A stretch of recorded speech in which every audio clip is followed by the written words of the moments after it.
Rain fell softly against the window of a quiet suburban house in Seattle, where 67-year-old Margaret Lewis sat at her kitchen table, staring at a photo of her late husband. The air smelled faintly of coffee and old wood polish, the kind of scent that clung to memories. Her fingers brushed the edges of the photo, her husband smiling beside their son, Ethan, who at 12 had promised, "Mum, I'll always take care of you." That promise echoed faintly in her mind tonight. 20 years later, as she ironed a crisp white shirt to wear for Ethan's wedding, it should have been a happy day, the kind every mother dreams of. But Margaret's heart was heavy, not from joy, but from what she had overheard 2 nights earlier, in the living room, through the half-closed door. She had heard Ethan's fiancée, Chloe, laughing on the phone with a friend. Her house, "It's falling apart," Chloe had said with a sneer. "Once the wedding's done, I'll make sure Ethan gets us a real place.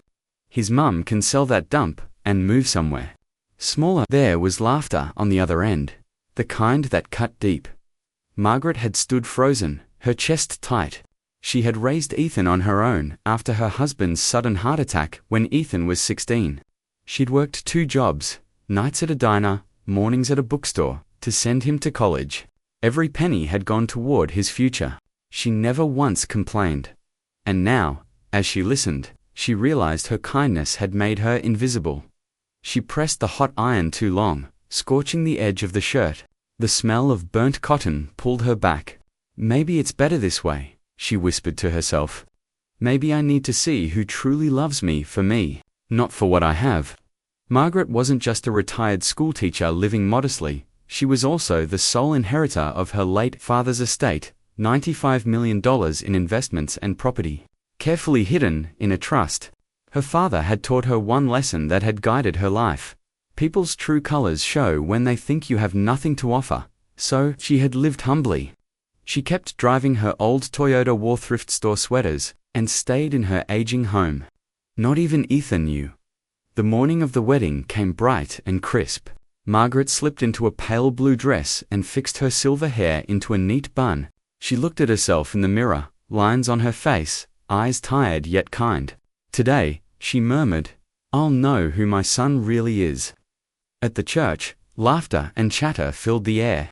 Chloe, stunning in a white designer gown, greeted guests with practiced grace.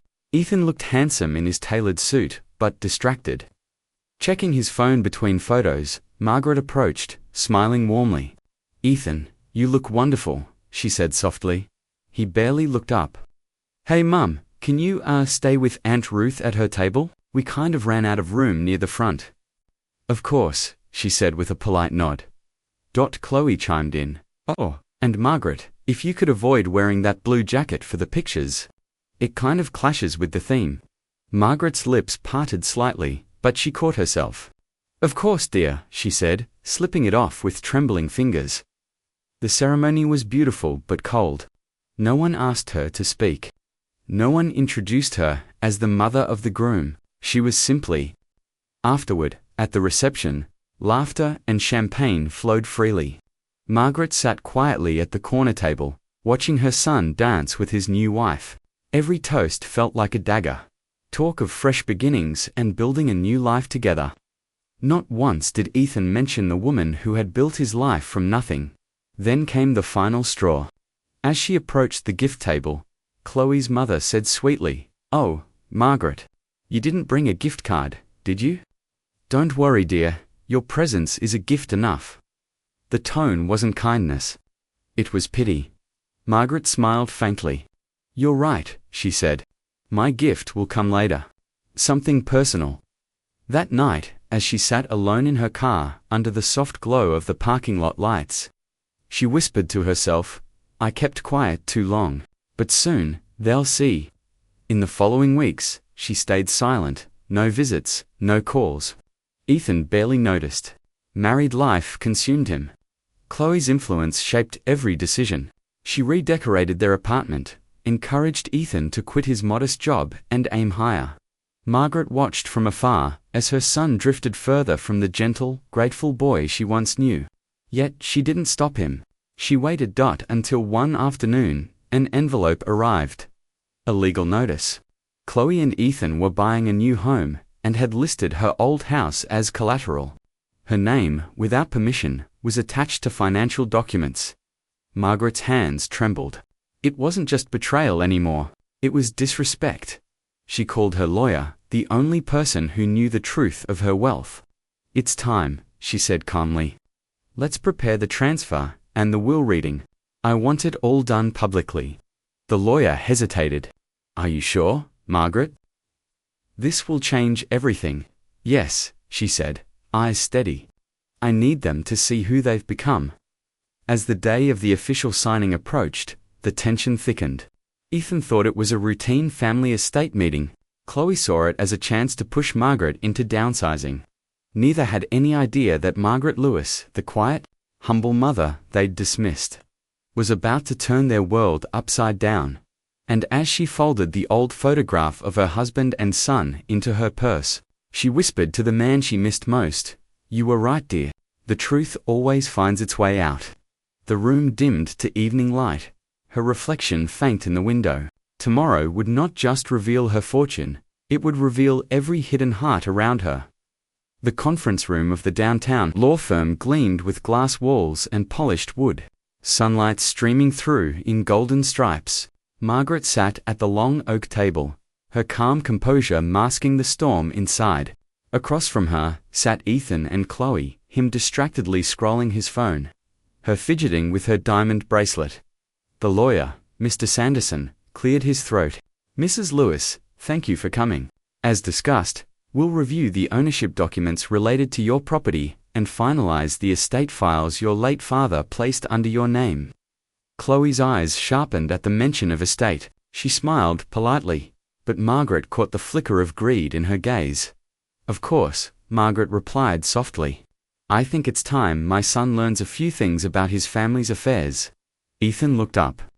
"Mom, if this is about that old house again, I told you, Chloe and I can handle the maintenance if you just transfer," Margaret interrupted gently. "No, dear. This isn't about maintenance. It's about integrity." The lawyer began sliding. Margaret tilted her head, smiling faintly. "Comfortable? That's what you call stripping someone of what's theirs." Chloe's face tightened. "That's not what I meant," Ethan jumped in. "Mum, come on. Don't make this into drama. Chloe's just trying to help." Margaret looked at her son, her boy who once used to hug her every morning before school, and saw a stranger wearing his face. Her voice trembled slightly. "Do you even remember the nights I stayed up sewing your clothes because we couldn't afford new ones? Do you remember the time your car broke down and I walked 2 miles in the rain to bring you gas?" Ethan's jaw clenched, guilt flickering briefly before pride took over. "Mum, that was years ago.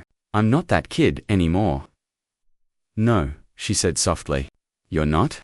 Mr. Sanderson cleared his throat again, sensing the rising tension. "Mrs. Lewis, shall we proceed with the announcement you requested?" "Yes," she said, her eyes never leaving Ethan's. "Let's continue." He opened a large envelope and began reading. "This document outlines the stipulations of the Lewis Family Estate Trust. Upon Margaret Lewis's passing, the assets totaling $95 million shall be distributed according to the beneficiaries listed in the will." Ethan blinked. "Did you just say $95 million? Chloe's jaw dropped. "You're kidding." But Mr. Sanderson wasn't smiling. "No, ma'am. That is correct." Margaret sat still, calm as the eye of a hurricane, watching the waves crash in their expressions: shock, greed, confusion. Chloe recovered first. "Well, that's wonderful news, Mrs. Lewis. I mean, this could change everything for us." She reached for Margaret's hand across the table, but Margaret gently withdrew it. "It already has," she said quietly. Ethan leaned forward. "Mum, you should have told me sooner. We could have helped manage things properly, maybe invested in some real estate together. Built a family legacy." Margaret's voice sharpened, cutting through his sentence. "A family legacy isn't built on inheritance, Ethan. It's built on character." He frowned. "I'm not sure what you're implying." "I'm not implying anything," she said. "I'm stating the truth. You've treated me like an obligation. Your wife sees me as an obstacle. Neither of you has shown respect, not as family, not as human beings. Chloe's mask slipped. Oh, come on. Don't act like a victim. You've been living comfortably while we've been struggling to move up. Margaret's eyebrows lifted. Comfortably? In that creaky old house you wanted me to sell? You think money is comfort? Then you've learned nothing. Ethan stood abruptly. Mum, this isn't fair. We didn't know. You can't hold that against us. Margaret's voice softened again, her pain more visible now. You didn't know, and yet you showed me exactly who you are. That's the point. Chloe folded her arms, muttering, so what now? You're just going to punish us. Keep your money out of spite. Margaret gave a small, sad smile. No, dear. I'm going to teach you. The lawyer looked up at her, waiting for her cue. She nodded. Per Mrs. Lewis's instruction, he continued. The current will states that all assets will remain in trust until such time as Mrs. Lewis personally deems her heirs worthy of receiving them. Ethan blinked, his face turning pale. You can't do that. Oh, but I can, Margaret said softly. And I will. The silence that followed was deafening. Chloe's eyes darted between them, fury and disbelief battling inside her. Ethan sat down slowly, his voice breaking. Mum, please, don't do this. We didn't realize. Margaret rose from her seat. You realized enough to look down on me, to treat me as less because you thought I had nothing. That tells me all I need to know. As she walked toward the door, the lawyer closed the folder with a final, echoing click. Margaret paused in the doorway, her silhouette framed by the sunlight. When you learn that love and respect are worth more. Rain lashed against the city streets that evening as Margaret drove home. The wipers slicing through the blur of light and shadow.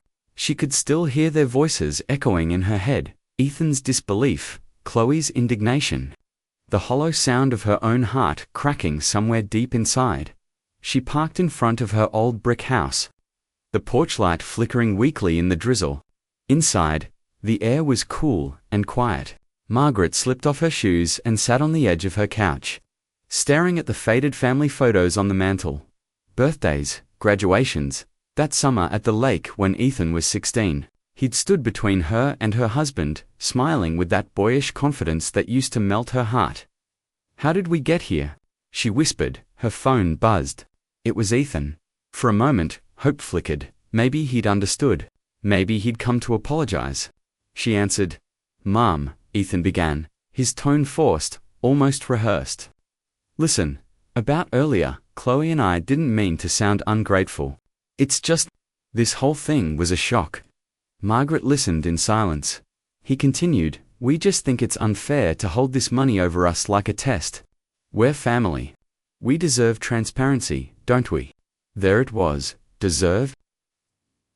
The word stung. She said quietly. Ethan, love isn't measured by entitlement. You can't demand respect, you earn it. He sighed sharply. So you're punishing us. I'm protecting what your grandfather built, she replied. And what I sacrificed to preserve. A pause.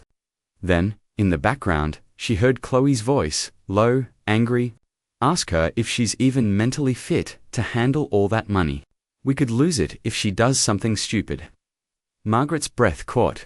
Ethan, she said, her voice trembling, tell your wife I can hear her. He froze. Mum, she didn't mean. I think she did, she interrupted softly, and I think you do too. Goodbye, Ethan. She hung up before he could reply. The silence afterward was heavy, pressing against her chest like a weight. For the first time, she felt truly alone, not the kind of solitude she had chosen, but the kind forced upon someone who has outgrown the love they once nurtured. The next morning, she met Mr. Sanderson at her father's old foundation building downtown. It had once been a hub for community work, scholarships, shelters, education funds.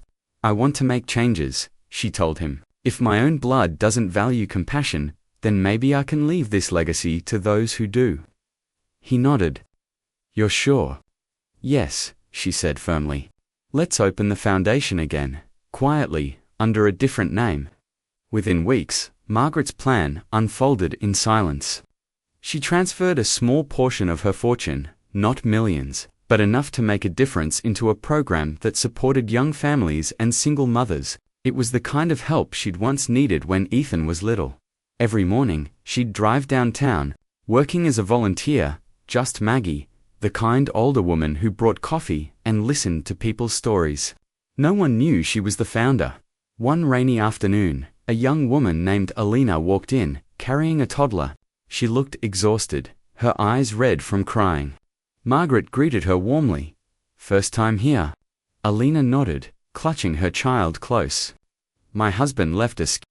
I'm just trying to find work. I used to study nursing, but I had to drop out." Margaret's heart ached.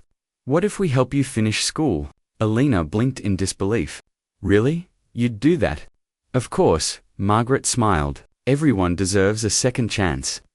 Over the next few months, Margaret quietly became a mentor to several families, like Alina's mothers rebuilding their lives. Young people rediscovering hope. Each thank you, each grateful smile, stitched a little piece of her broken heart back together. Meanwhile, Ethan and Chloe's world began to unravel. The house they'd bought on loans was draining their savings. Chloe's luxury lifestyle outpaced. Days turned into weeks, and silence became their punishment. Margaret didn't call, didn't visit. She had learned the hardest truth sometimes. Love means letting people face the consequences of their choices. Then, one morning, her phone rang again. The caller ID read Ethan. Her first instinct was to ignore it. But something inside her, that unbreakable thread of motherhood, made her answer, "Mum." His voice was different this time, quiet, broken. Chloe left, took the car, the savings, everything. Margaret closed her eyes. "I'm sorry, Ethan. I don't know what to do," he whispered. "I messed up. I thought money was everything, but I lost everything that mattered." Her voice softened. "Then maybe it's time to start over. Not with money, but with meaning." He didn't respond for a moment. Then, quietly, "Can I come home?" Margaret hesitated, tears filling her eyes. "Ethan," she said, her voice trembling, "you always had a home. You just forgot where it was." That night, as rain tapped gently against her window again, Margaret set another plate on the dinner table, one for her son. She didn't know what tomorrow would bring, but she knew forgiveness was the only inheritance worth passing on. And somewhere deep in her heart, she could almost hear her father's voice again. People's true colors show when they think you have nothing to offer. This time, she smiled, because she finally knew she had offered everything that truly mattered. The day of the big announcement came quietly. Yet it carried a storm within it. The town's community center, usually used for small gatherings and bingo nights, was now decorated with soft white lilies and golden drapes. It wasn't a grand place, but it was meaningful. It's where Margaret had taught children how to read decades ago, where her late husband once organized town meetings, and where now she would reveal the truth she'd hidden all along. David and Claire arrived first, both dressed impeccably, their eyes scanning the room with mild disdain. "Couldn't she have done this at a proper venue?" Claire whispered, crossing her arms. "Even her surprises are low class." "Let's just get this over with," David muttered. "She probably gifted us a few antiques from that dusty house of hers." Evelyn and Jake arrived next, smiling politely and helping the volunteers set up chairs. Evelyn carried a tray of cookies. "Mum loves these gatherings," she told the staff. She said this town was her real home. When Margaret finally stepped onto the small stage, a hush fell over the room. She wore a simple navy dress, her silver hair pinned neatly, her cane by her side.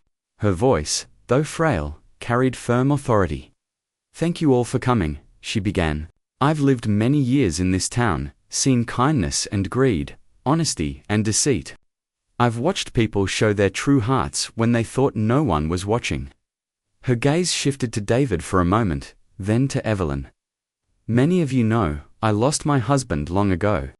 What most of you don't know is that before he passed, he made an investment. A quiet one that grew to $95 million. Gasps filled the room. Claire's eyes widened. David's jaw dropped. Evelyn blinked, unsure if she'd heard correctly. Margaret continued, her tone steady. I never spent it because I wanted to see what people valued, more money or love, comfort or character.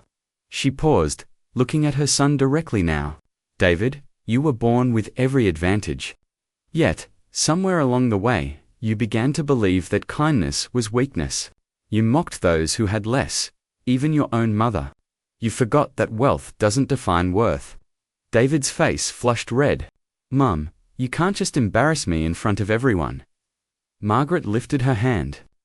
Let me. Then she turned to Evelyn, tears glistening in her eyes.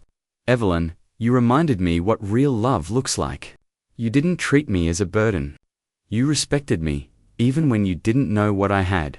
You and Jake helped me when you could have ignored me. Evelyn shook her head, overwhelmed. Mum, I didn't do it for anything, I know, Margaret said softly. That's why you deserve it. She reached into a small envelope and handed it to her lawyer, Mr. Perkins, who had stood quietly to the side until now. He cleared his throat and read aloud, as per Mrs. Margaret Anderson's final decision. The entirety of her estate, estimated at $95 million, shall be inherited by her daughter, Evelyn Grace Parker. A trust fund of $2 million will be set aside for the education of her grandchildren. David Anderson is to receive $1 as a symbolic gesture and reminder that respect cannot be bought. The room went silent. David stood frozen. $1? He choked. You can't be serious. Margaret smiled gently, though sadness lined her face. I'm very serious. I wanted to see who would love me when they thought I had nothing. Now I know. Claire stormed out, muttering curses under her breath. David lingered, his face pale, realization crashing over him like a wave. I'm sorry, Mum, he whispered, but she only gave him a kind, knowing look. Son, it's never too late to change, she said quietly. But sometimes, you have to lose everything to understand what really matters. The following weeks changed everything. Evelyn used part of the inheritance to rebuild the town library, renaming it the Anderson Learning Center.